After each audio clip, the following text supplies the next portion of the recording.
Sugeng Dalu, selamat bertemu lagi, selamat berjumpa lagi di webinar kita malam hari ini, Jumat tanggal 6 Januari 2023. Ini adalah webinar pertama ya di tahun 2023.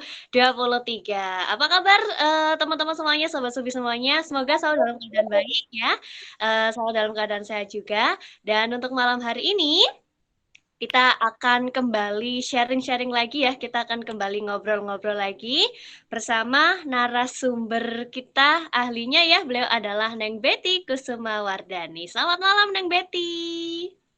Selamat malam semuanya. Oke, apa kabar Neng Betty malam ini?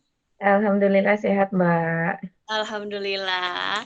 Oke, Sobat Subi, ini kita perkenalkan lagi ya.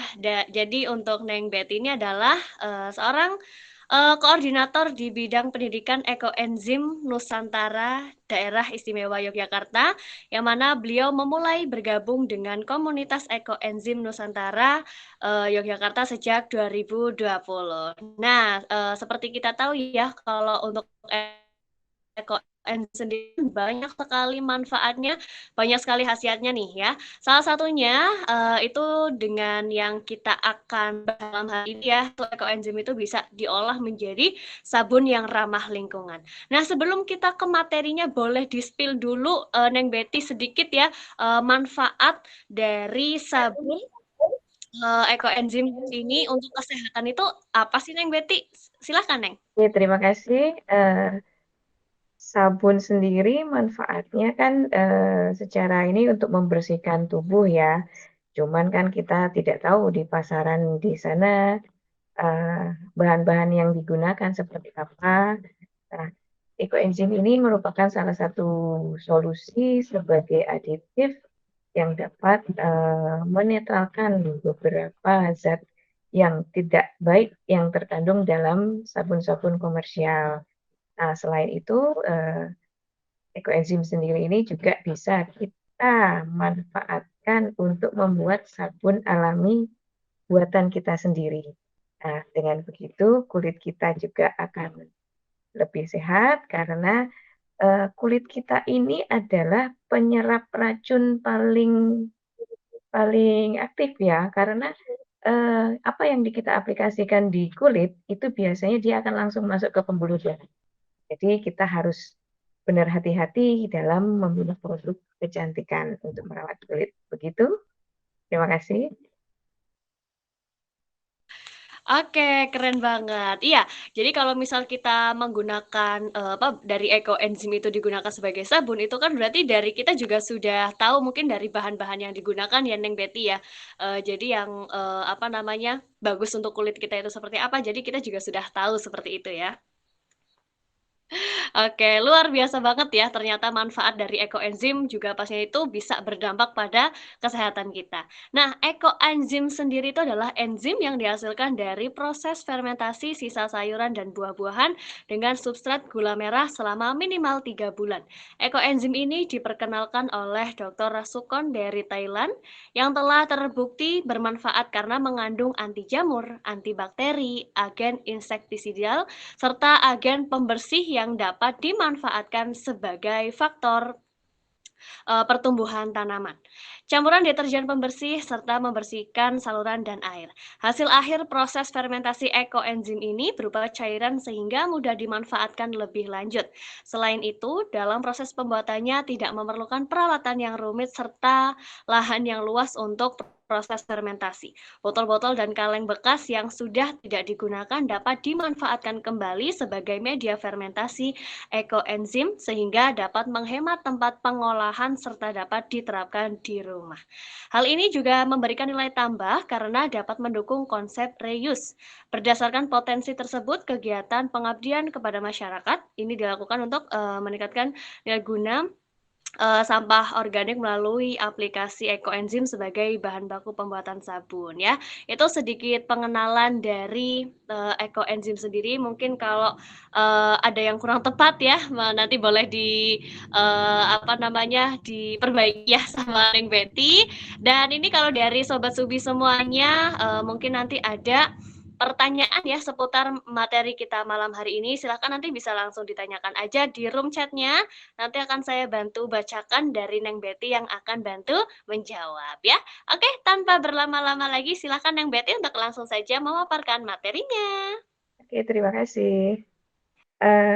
Dari webinar kita yang sebelumnya, dulu di bulan Oktober kalau nggak salah, saya sudah memaparkan mengenai apa itu ekoenzim, kemudian kenapa, bagaimana, dan yang lain-lainnya. Nah, di sesi yang kedua kali ini dengan saya ingin berbagi dan di sini kita belajar sama-sama ya, karena sebenarnya saya pun nanti bisa dapat ilmu juga dari yang hadir di sini mengenai sabun.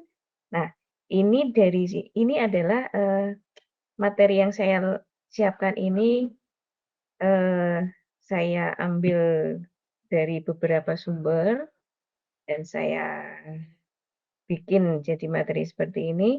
Mudah-mudahan bisa membantu teman-teman sekalian untuk lebih bisa memanfaatkan ekoenzim bagi kehidupan sehari-hari sebagai pengganti bahan-bahan kimia yang ada di lingkungan kita. Oke, boleh di next?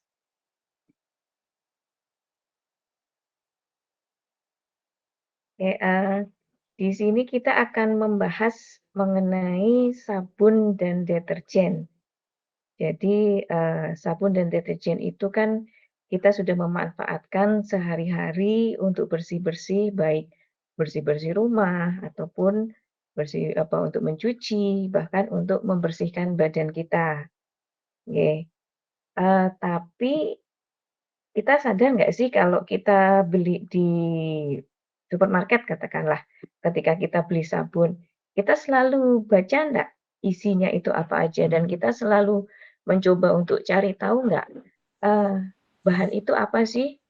Apakah ada efeknya yang tidak baik di kemudian hari kalau kita terus-terusan menggunakannya? Nah, ternyata sabun-sabun yang di luaran itu sebagian besar itu menggunakan bahan-bahan yang bisa dibilang tidak ramah atau cukup berbahaya bagi kita. Nah, sebelum kita belajar bagaimana kita bisa memanfaatkan ekoenzim untuk dijadikan sabun ataupun deterjen, kita akan coba bahas dulu mengenai eh, apa sih yang biasa terkandung dalam sabun-sabun atau deterjen di luaran sana. Oke, bisa di next, terima kasih.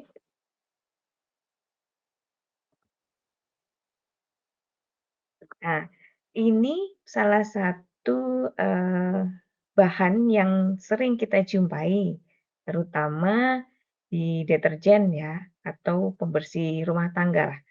Namanya adalah linear alkylbenzen sulfonate. Nah, ini biasanya, kita singkat LAS itu kalau saya sih seringnya baca baca, bahan ini seringnya ada di deterjen. Nah, las ini dapat menyebabkan gangguan kulit, seperti bisa menghilangkan minyak pada kulit atau merusak membran sel. Nah, ketika kulit ini perlindungannya itu menghilang atau terlalu sedikit, nah kulit kita itu akan cenderung lebih mudah kering ataupun pecah-pecah. Selain itu, dia juga bersifat racun dan jika kalau kita cuci piring itu, sisa-sisa yang tidak bersih, nanti dia akan ikut masuk ke dalam makanan kita, masuk ke pencernaan, kemudian nanti akan disaring oleh hati dan, akan masuk ke pembuluh darah. Nah, nanti, bahan ini juga menyebabkan hati kita kerjanya terlalu berat, jadi racun itu bisa menumpuk di dalam hati dan pembuluh darah. Oke lanjut?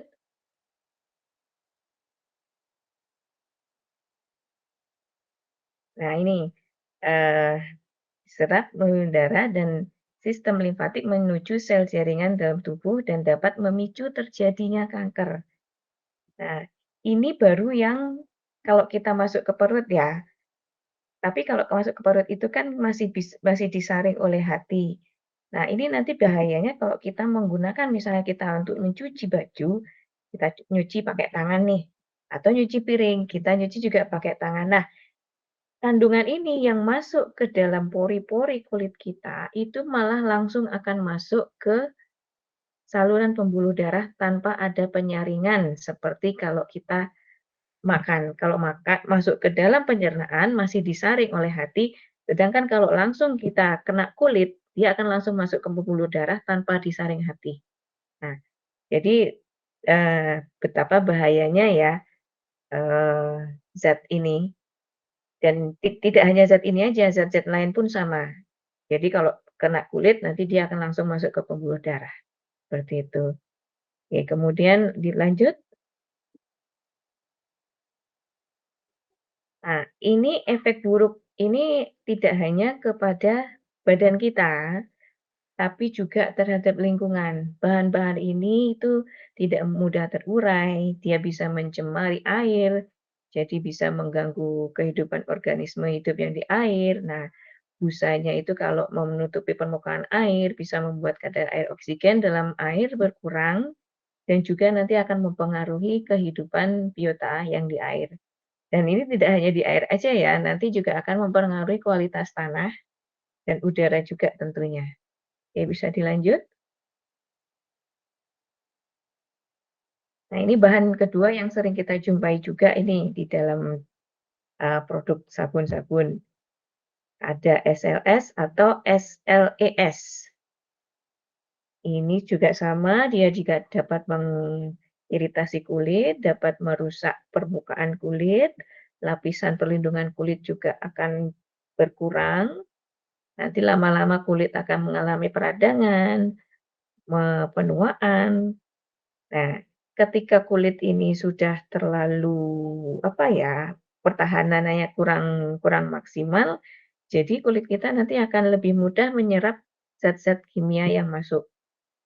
Itu jadi dapat memicu terjadinya kanker ataupun penyakit lainnya. Ya, dilanjut. Nah, ini LSL juga sama, bisa langsung masuk ke pembuluh darah, bisa ke organ-organ kita seperti hati, jantung, dan semuanya. Dan sama, semua bisa menyebabkan kanker, dengan bisa menyebabkan pencemaran air dan juga menjadi racun dari biota-biota air ataupun lingkungan kita. Maaf ini mungkin saya agak cepat sedikit ya untuk penyampaian materinya, biar nanti kita lebih banyak punya waktu untuk diskusi. Oke, oke dilanjut. Nah ini paraben. Paraben ini juga sering juga kita temukan di produk-produk pembersih. Nah, di sini kalau paraben ini dia mengganggu kelenjar endokrin. Ada struktur kimia paraben mirip dengan hormon estrogen. Nah, ini paraben ini bisa mengganggu hormon kita, jadi nanti akan menyebabkan gangguan seperti pada pertumbuhan. Nah, ini kayak pria itu kayak ada pertumbuhan payudara ataupun anak-anak itu dapat jadi puber lebih dini. Eee, jadi ini contoh-contoh paling simpel aja, di zaman saya sekolah dulu, anak-anak kecil itu biasanya memulai haid pertamanya itu ketika SMP. Nah, sekarang ini saya banyak sekali menjumpai, anak-anak cewek itu mereka SD itu sudah mulai haid di kelas 3, kelas 4 kayak gitu. Nah, itu juga salah satu efek dari paraben ini, begitu. Ya. Oke, dilanjut.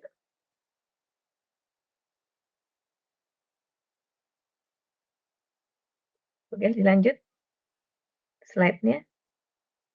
Oke,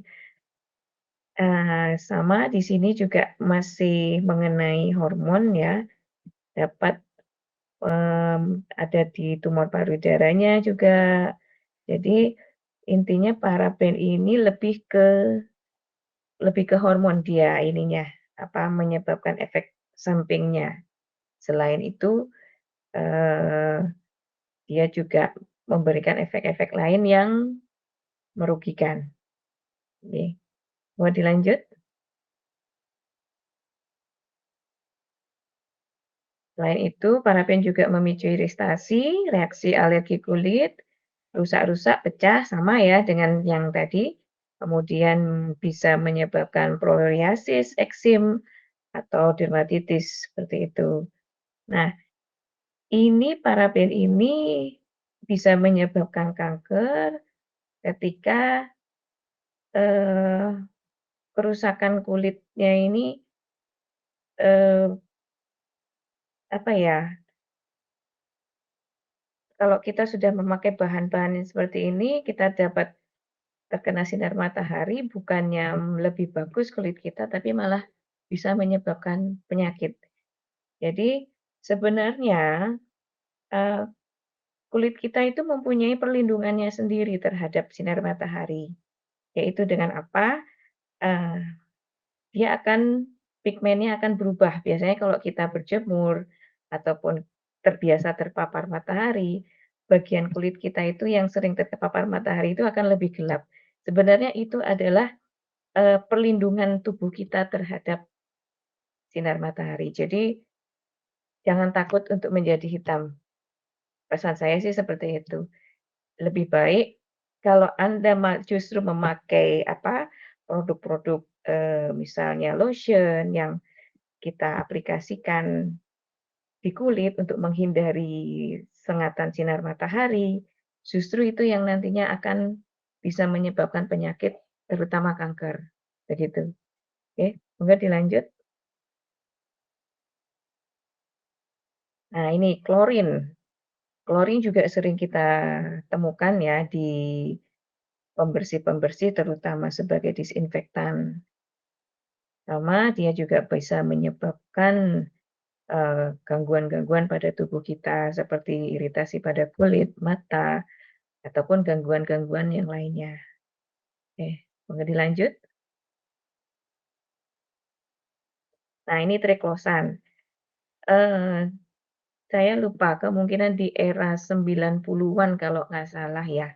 Triklosan itu kan sempat booming untuk, produk-produk sabun kesehatan, mengandung triklosan yang dia membunuh sebagai agen pembunuh bakteri yang bagus, yang baik.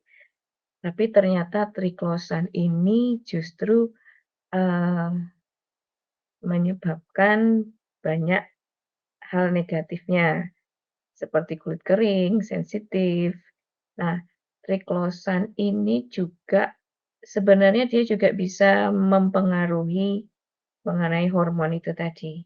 Dan triklosan ini paling sering ditemukan di produk-produk yang diklaim, dia adalah sabun kesehatan. Jadi kan ada kalau kita belanja di supermarket, ada yang sabun yang,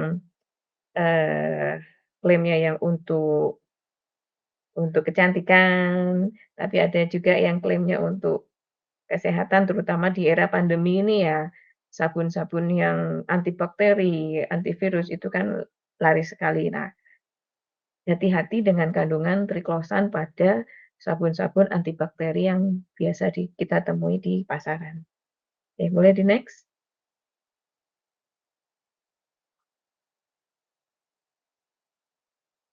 Monggo dilanjut. Oke.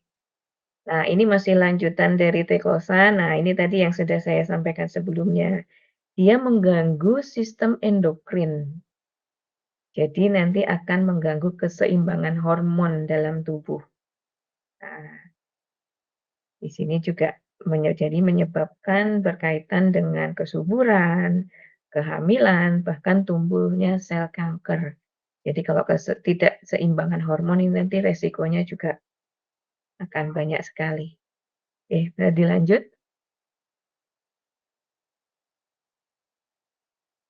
Nah, ini di sini disampaikan triklosan itu tidak bisa membedakan mana kuman dan bakteri, yang bisa menyebabkan infeksi penyakit dari bakteri-bakteri baik.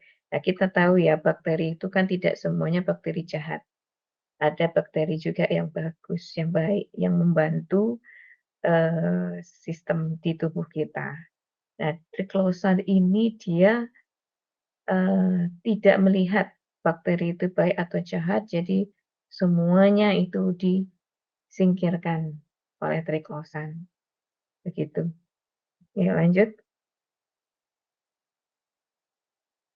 Nah, di sini kita sudah mulai masuk ya, eee, di sini ekoenzim itu dapat dijadikan sebagai salah satu solusi sebagai pembersih yang ramah lingkungan dan lebih sehat tentunya dibanding sabun, deterjen, atau pabrikan. Nah, kalau untuk bersih-bersih nih misalnya, kadang ada yang tanya, pemakaiannya murni atau bisa nggak dicampur dengan, produk pabrikannya?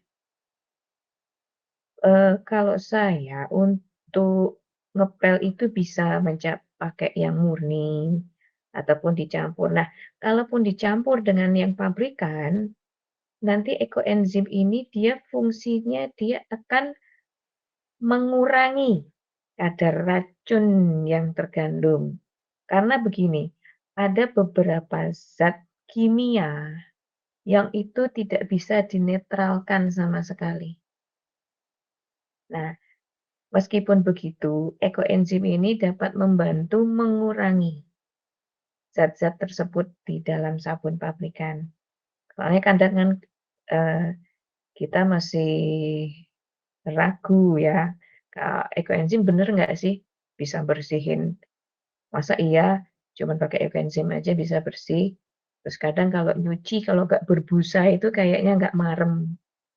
Kalau masih mau pakai deterjen ataupun sabun pabrikan untuk meminimalkan, eee, efek-efek buruk tadi itu bisa dicampurkan dengan ekoenzim. Nah, di sini nanti saya akan ngasih, eee, sedikit penjelasan mengenai sabun yang bisa kita buat sendiri dengan ekoenzim. Monggo dilanjut. Oke. Nah, ini seperti tadi, bisa digunakan sebagai pembersih dengan penggunaan murni. Nah, ini juga, eee, efektif sebagai pembersih, bahkan menetralkan sebagian bahan-bahan kimia sintetik yang ada dalam deterjen yang kita pakai. Nah, kenapa bisa? Nah, beberapa teori yang menyampaikan adalah ini bukan teori sih ya, ini sudah diteliti, oke. Ekoenzim itu kaya akan enzim karena sudah mengalami fermentasi 3 bulan dari berbagai jenis bahan organik. BO di sini adalah bahan organik.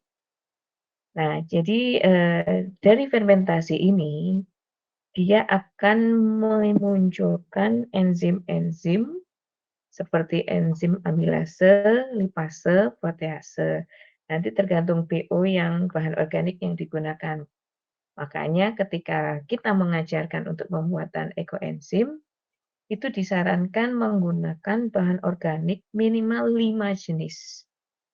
Karena dengan gabungan banyak bahan organik itu nanti isi dari ekoenzim itu, enzimnya akan semakin kaya dan semakin bermacam-macam. Nah, di sini kenapa, minimal 5 berbeda dengan misalnya kalau kita bikin ekoenzim dengan satu bahan saja, misal hanya kulit jeruk saja, dibandingkan kita membuat dengan yang ekoenzim yang pakai kulit jeruk, kulit nanas, atau batang bayam dan sebagainya, intinya sampai 5. Sekarang gini aja deh, misal kita ke dokter ya, ketika kita diberikan resep, biasanya kita diberikan resep lebih dari satu. Kenapa? Yaitu tadi, kalau kita hanya minum satu jenis obat saja, bisa jadi itu nggak manjur. Jadi harus ditambahin obat-obat yang lainnya supaya lebih manjur. Sama halnya dengan ekoenzim. ketika kita menggunakan satu bahan organik dibandingkan dengan lebih dari satu bahan organik, itu kualitasnya itu akan lebih baik ketika kita menggunakan bahan organik yang lebih dari satu, begitu. Nah, ini jadi dia bisa mengurangi lemak atau minyak dan kotoran-kotoran lainnya jika digunakan sebagai pembersih. Oke, dilanjut. Kedua, ekoenzim juga mengandung asam organik seperti asam laktat, asam asetat, asam sitrat, dan lain-lain. Nah, asam sitrat di sini adalah berfungsi membunuh bakteri dan jamur. Maka ekoenzim ini sangat bagus untuk menjadi disinfektan dan juga untuk menghilangkan sisa sabun, noda air sadah, endapan kalsium, kapur, dan karat. Dilanjut. Kemudian gimana nih caranya buat sabun dengan atau deterjen nih, itu ekoenzim.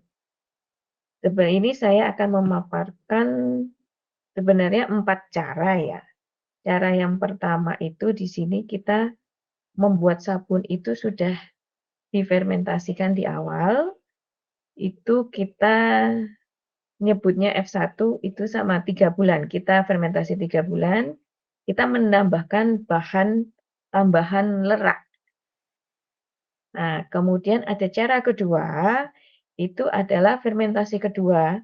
Jadi fermentasi yang pertama itu kita fermentasi ekoenzim seperti biasa, tanpa campuran lerak. Kemudian setelah kita panen, nanti kita fermentasikan lagi dengan menggunakan bahan organik leraknya itu. Oke, dilanjut. Nah, ini kalau kita mau membuat sabun lerak ekoenzim dengan fermentasi di awal, yaitu yang 3 bulan tadi, kalau rumus untuk membuat ekoenzimnya sudah saya info sebelumnya ya, itu ada 10 bagian air, 3 bagian sisa buah dan sayur, dan 1 bagian gula. Nah, di sini kalau kita mau membuat sabun, kita menambah lagi 1 bagian lerak yang kering tanpa biji ya. Jadi ketika ditimbang bijinya harus sudah dikeluarkan. Nah, ini misal kita punya wadah kapasitas 10 liter. Ketika menggunakan kapasitas 10 liter, karena kita ada campuran tambahan lerak, jadi kita isi hanya 50%-nya saja air. Kalau kita punya kapasitas wadah 10 liter, 10 bagian airnya itu ada 5 liter air. Kemudian 1 bagian gula. 1 bagian gula ini dihitung dari 5 liternya atau 10%-nya ini tadi, berarti 500 gram. 500 gram gula, 10 bagian air, dan 3 bagian sisa sayuran, yaitu kalau 3 bagian dari 10 liter berarti 1,5 kilo sisa buah dan sayur. Oke, jadi saya ulang lagi, misal kita punya wadah kapasitas 10 liter, kita isi bagian airnya sebesar 50%, yaitu 10 bagiannya 5 liter, kemudian 500 gram gula, dan 1,5 kilogram sisa sayur dan buah. Nah, kemudian leraknya 1 bagian, sama dengan bagian gula tadi. Gulanya tadi 500 gram, berarti leraknya juga harus 500 gram. Nah, ingat gulanya ini jangan pakai gula pasir, dia harus gula merah, gula aren, gula Jawa, atau molase. Oke. Nah, kalau untuk pakai cuci, diperhatikan kita boleh jangan pakai cabai ya. Jangan pakai BO sisa sayur yang cabai karena nanti akan pedas. Kalau penggunaan nanas, ini di sini disampaikan kecuali ada nanasnya, tapi selama dia tidak alergi terhadap nanas, itu tidak masalah. Alergi terhadap nanas itu bisa dicek nanti ketika ekoenzimnya itu dipakai, misalnya kita pakai untuk mencuci, saat kita ngucek, kita ngerasa tangan kita gatel enggak? Kalau tangan kita gatel, berarti besok jangan pakai nanas, seperti itu. Oke, kemudian lanjut. Nah, ini fermentasi cara yang kedua untuk bikin sabun lerak ekoenzim. Ini setelah kita panen ekoenzim yang tanpa lerak ya, ekoenzim yang biasa, nanti kita menggunakan wadah. Wadahnya itu cari yang kalau bisa cari yang rata ya dari atas sampai bawah. Nah, wadahnya itu sebaiknya sih tutupnya tetap harus rapat. Kita bagi menjadi 10 bagian. Seperti contoh yang ada di botol ini, kita bagi jadi 10 bagian yang sama. Nah, kita isi angka 1 sampai angka 8 itu adalah ekoenzim murni yang sudah kita panen sebelumnya, yang bukan elang lerak ya, yang ekoenzim yang biasa. Kemudian kita masukkan bahan organik yang diinginkan. Kalau kita mau bikin sabun lerak, berarti kita menambahkan leraknya sampai batas di angka 9. Kemudian di bagian angka 10 itu harus kosong, adalah untuk udara. Nah, ini kita fermentasikan kembali selama minimal 1 bulan atau 30 hari. Nanti setelahnya kita bisa pakai untuk sudah bisa dipakai untuk mencuci, begitu. Oke, dilanjut.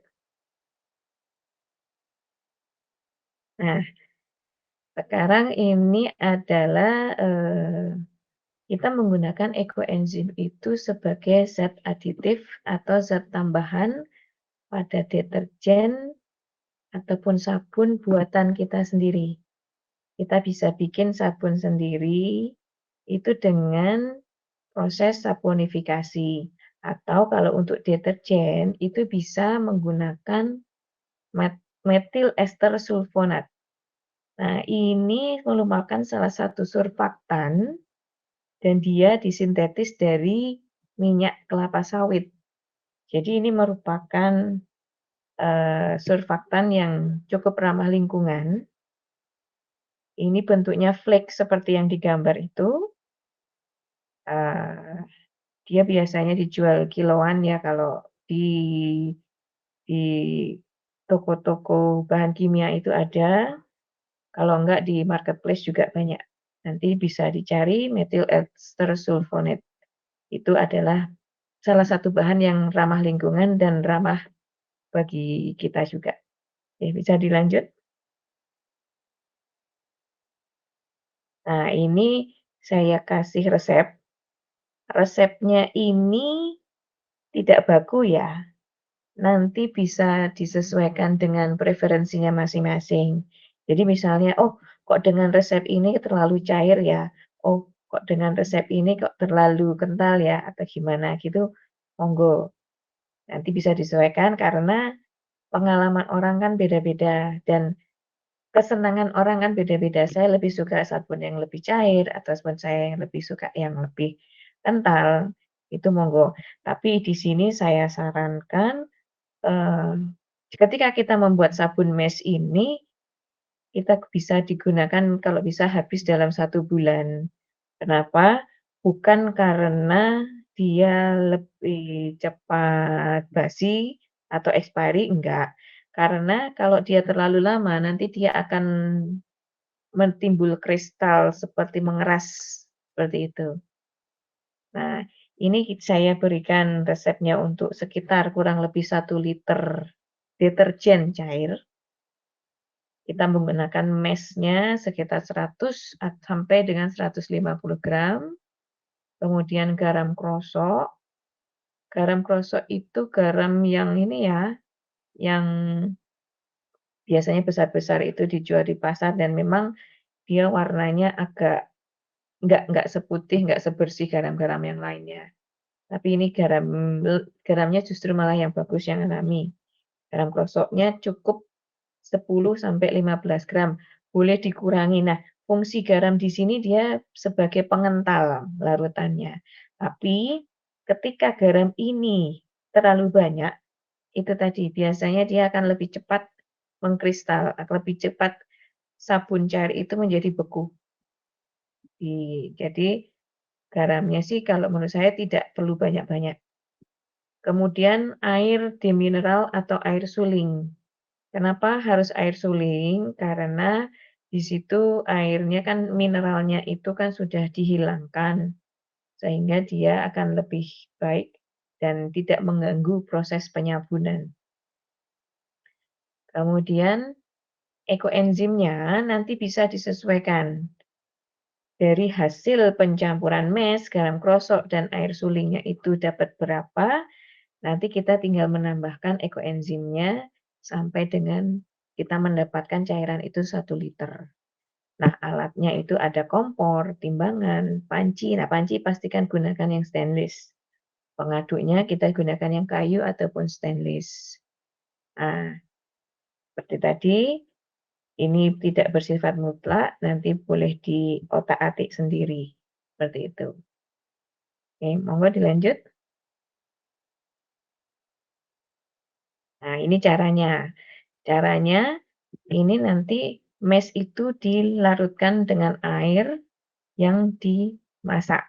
Tapi apinya harus kecil banget, biar nanti nggak gampang gosong. Karena mes ini kan larutnya agak lama. Jadi kalau terlalu besar apinya juga nanti airnya keburu habis. Jadi airnya cukup kecil saja, aduk sampai mesnya larut. Atau kalau mau pengen lebih mudah, misal kita mau bikin sabunnya ini besok pagi. Nah, malamnya ini mesnya itu bisa kita rendam air destilasinya dulu. Baru besok pagi kita masak, nanti dia akan lebih cepat larut, seperti itu.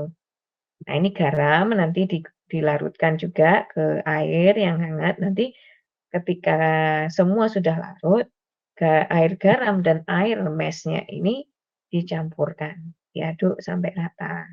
Kita tunggu sampai hangat atau dingin, baru dicampurkan ekoenzimnya. Nah, cairan ini tidak hanya bisa jadi deterjen ataupun cuci piring, tapi bisa juga sebagai untuk ngepel lantai. Hanya kalau untuk ngepel lantai, nanti dia konsistennya harus lebih cair. Jadi biasanya saya, ketika saya membuat deterjen mesh ini, saya hanya mengambil sekitar 100 gram, kemudian saya tambahkan air lagi sampai 1 liter. Nah, ini airnya juga sama air suling ya, air demineral, baru nanti kita bisa pakai untuk pel, kita ambil 1 atau 2 tutup botol untuk sebagai cairan pengganti cairan pel. Karena nanti kalau kebanyakan nanti terlalu lengket nanti di lantai, biasanya begitu. Oke, dilanjut. Nah, ini sabun saponifikasi. Nah, sabun saponifikasi ini biasanya kita menggunakan, minyak. Minyak yang alami ya, bukan minyak bumi, bukan mineral oil, tapi ini sebagian besar ini adalah bahan dasarnya adalah minyak ataupun lemak yang bisa kita konsumsi. Minyak goreng dan seperti butter, seperti itu, macam-macam ya, ada sawit ataupun ada minyak kelapa, minyak zaitun, itu bisa. Nah, ini kalau untuk resepnya, biasanya kalau kita gunakan untuk mandi, itu menggunakan minyak baru ya. Nah, cuman kadang kita punya tumpukan minyak jelantah, nah itu juga bisa kita manfaatkan untuk sebagai sabun cuci piring atau cuci-cuci serbet nantinya. Oke, dilanjut.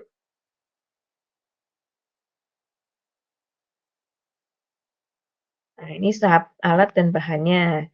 Alatnya cari bahan yang tahan panas, kemudian untuk pengaduknya kita pakai hand blender atau balance whisk, kemudian timbangan digital. Ini saran saya timbangannya yang digital karena kita harus benar-benar bisa pas ya hitungannya. Kalau timbangan yang jarum itu kan kadang kita tidak tahu kurang lebihnya seberapa.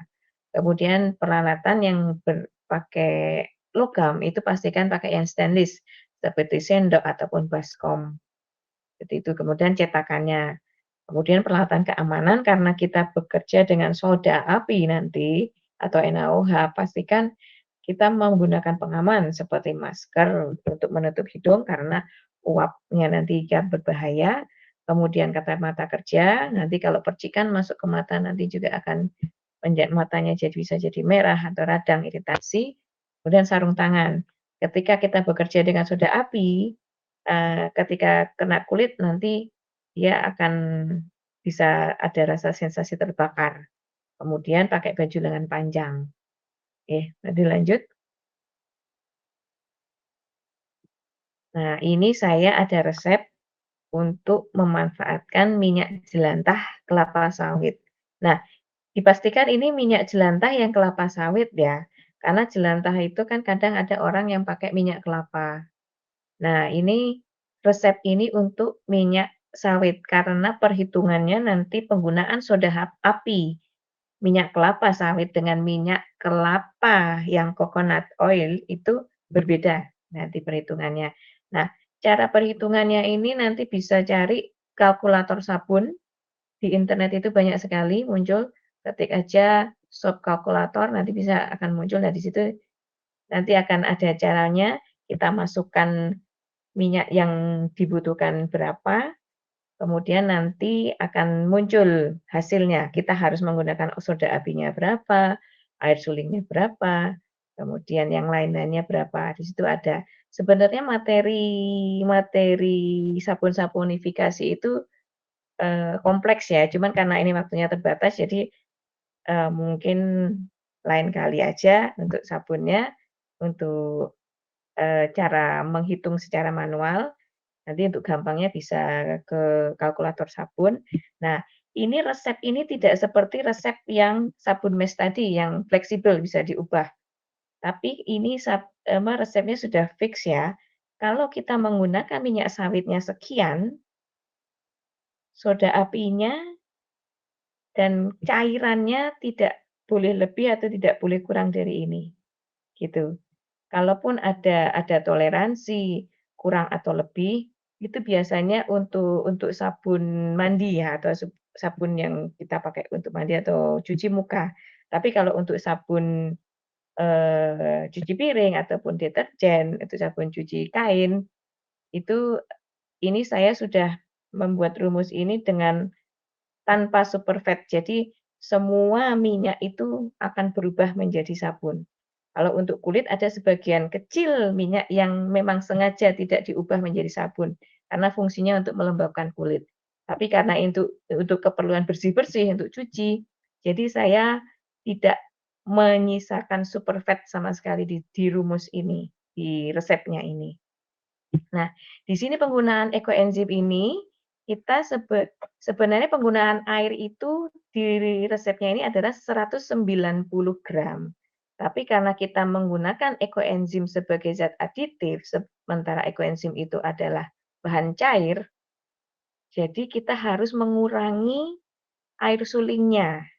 Yang tadinya harusnya 190 gram, saya kurangi menjadi 130 gram dan 60 gramnya di sini saya mengganti ekoenzim. Nah, penggantian ekoenzim ini bisa sampai dengan 50% dari total cairan yang dibutuhkan. Jadi misalnya kalau ini 190 gram berarti maksimal penggunaan ekoenzim itu adalah 195 gram. Jadi maksimal 95 gram ekoenzim dan 95 gram air suling. Tapi saya lebih suka, lebih prefer menggunakan ekoenzimnya hanya di bawah 50, sekitaran 30%, itu karena biasanya ekoenzim ini menyebabkan sabun itu mudah sekali lunak. Saya kan kalau lunak itu nanti dia akan lebih cepat habis, begitu. Dan kalau terlalu lunak nanti ketika dikeluarkan dari cetakan juga akan lebih sulit. Jadi saya lebih suka menggunakan sekitar 30 gram. Nah, mungkin yang diutak-atik nanti di situ aja mau pakainya berapa, tapi dipastikan tidak bisa melebihi 50%. Karena nanti dia akan susah menjadi keras jadi puding. Oke, lanjut. Nah, ini syaratnya, cara pembuatannya.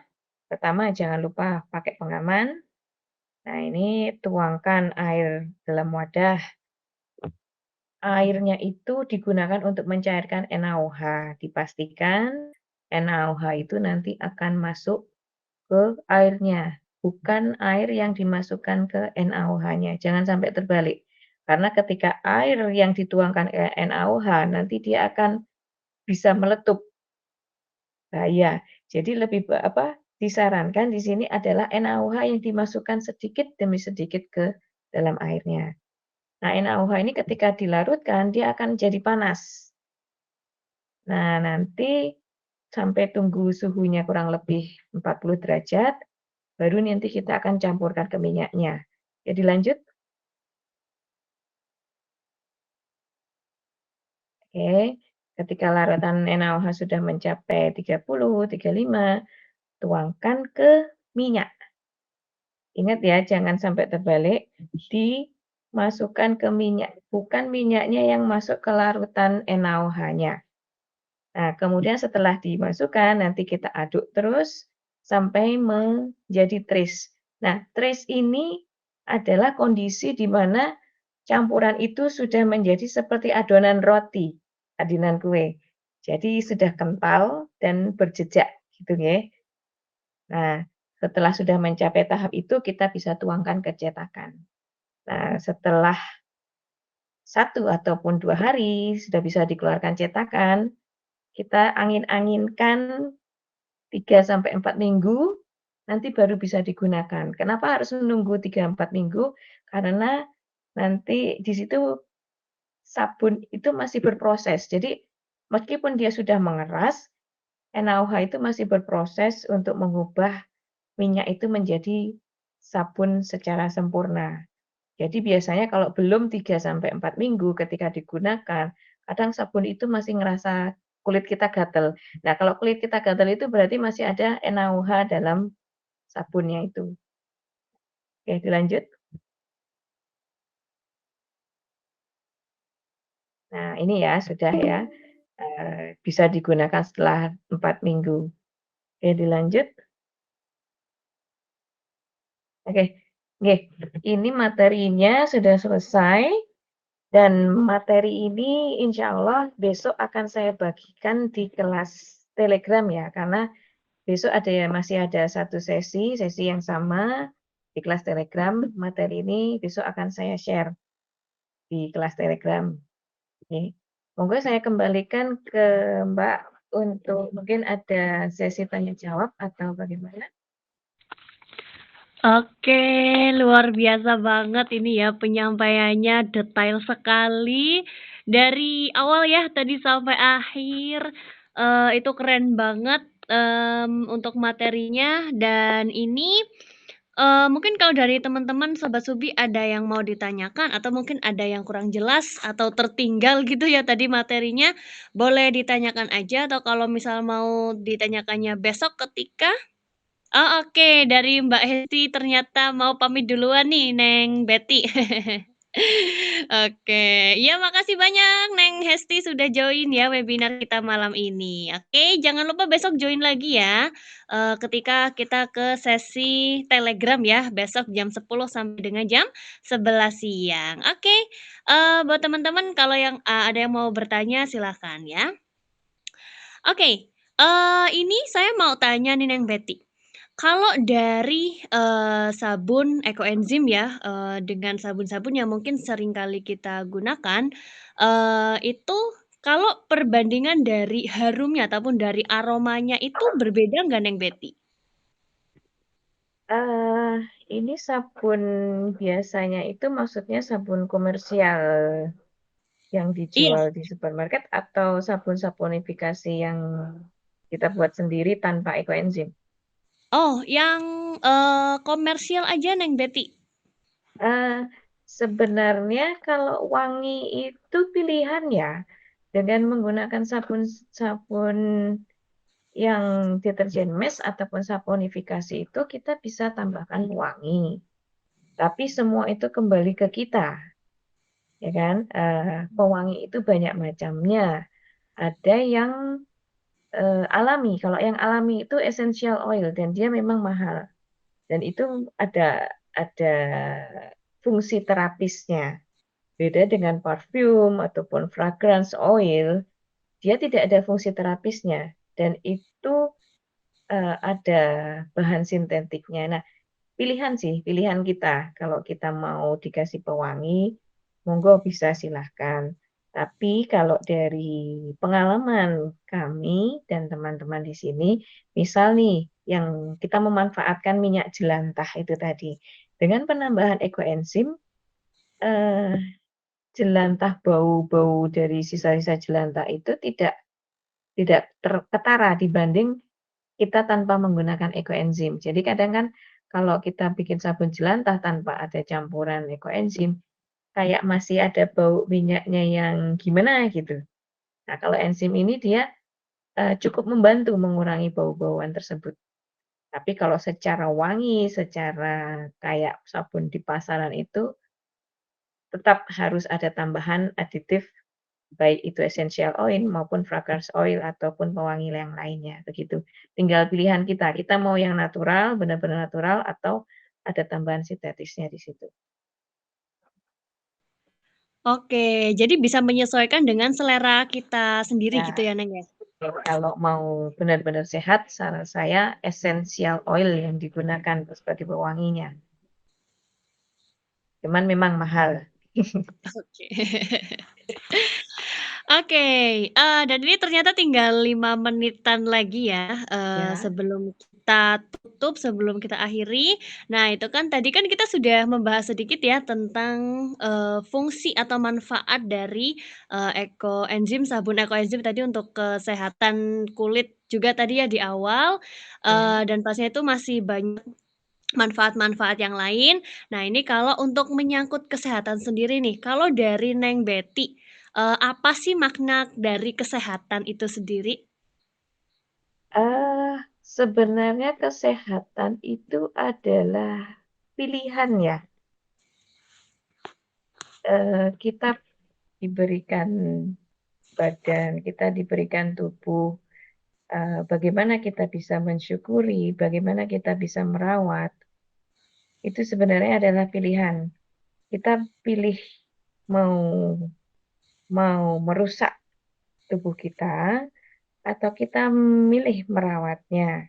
Nah, itu tadi. Jadi sehat bagi saya itu adalah sebuah pilihan di mana baik buruknya dalam tubuh kita itu adalah kita sendiri yang menentukan, bukan orang lain. Itu. Oke, ini, quotes-nya bagus banget ya, sehat itu adalah pilihan ya, itu pilihan kita mau dirawat atau disakiti ya, Pak, pastinya kita harus dirawat ya. Karena kalau Hmm, sehat itu kan juga pastinya, kita mau beraktivitas apapun itu, nggak terhambat gitu ya, Neng Betty ya? betul.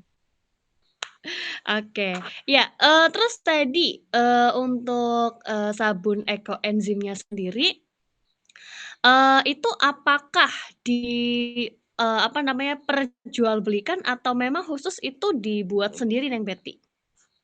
Ah, kalau ekoenzimnya itu memang di kami tidak boleh diperjualbelikan. Tapi Oke. kalau sabunnya itu boleh karena itu sudah produk turunannya ya dari ekoenzimnya. Jadi boleh diperjualkan. Jadi kalau sobat-sobat di sini mau bikin, mau memperjualbelikan, monggo silahkan. Karena dari beberapa yang pernah ikut di kelas di saya, banyak yang sudah memperjualbelikan dan alhamdulillah ilmunya bisa bermanfaat. Selain untuk kesehatan, juga bisa untuk memperbaiki ekonomi. Gitu. Oke, berarti yang bisa itu, untuk hasil akhirnya gitu ya Neng Betty ya? Betul. Kalau bensinnya murni yang kita tidak perjualbelikan, tidak. Ye. Kalau sudah menjadi sabun atau sudah menjadi produk yang lainnya, itu diperbolehkan. Oke, ya. Kalau untuk info pemesanannya sendiri tuh biasanya lewat Instagram Neng Betty, lewat Instagram Neng Betty sendiri pribadi? Itu bisa ya? Sebenarnya banyak ya sekarang yang jual, dan kebetulan saya sendiri saat ini ya, untuk saat ini saya hanya by order saja. Kalau dulu memang saya buat, saya stok begitu. Cuman sekarang ya mungkin karena kesibukan ya, jadi saya nggak sempat ini itu. Jadi saya lebih memilih untuk by order kalau saya. Cuman kalau yang di luar sana saya yakin banyak yang ready, banyak di Oke. marketplace juga yang ready seperti itu. Oke, ya jadi Ya, kalau dari Sobat Subi mungkin mau, coba nih ya bagaimana, menggunakan sabun ekoenzim ya tadi, bisa langsung teman-teman kepoin aja nih ya ke Instagram-nya Neng Betty juga bisa ya di @betty_kusumawardani. Jangan lupa kalau mau tanya-tanya juga boleh ya. boleh Oke boleh. dan, terima kasih banyak buat Neng Betty dan juga teman-teman Sobat Subi semuanya sudah join, webinar kita malam ini. Dan jangan lupa buat terus ikutin Subiantik ya di semua marketplace-nya, di semua sosial medianya ya. Buat teman-teman yang cari produk-produk pecah belah yang berkualitas, yang terjamin berstandar nasional Indonesia, langsung aja teman-teman kepoin, teman-teman order ke marketplace kita ya. Dan jangan lupa buat follow sosial medianya buat informasi-informasi terbaru yang akan Subiantik berikan kepada teman-teman semuanya. Dan kalau dari Sobat Subi mau mengunjungi website kami juga boleh, silahkan kunjungi aja di www.subiantik.shop ya. Itu adalah website resminya Subiantik, oke? Jangan lupa besok kita masih ada satu sesi lagi teman-teman ya di jam 10 sampai dengan jam 11 siang, oke? Terima kasih banyak Neng Betty sekali lagi untuk ilmunya dan juga teman-teman semuanya. Kita pamit ya untuk malam hari ini. Selamat malam, selamat beristirahat, sehat dan cantik bersama Subiantik. See you teman-teman semuanya.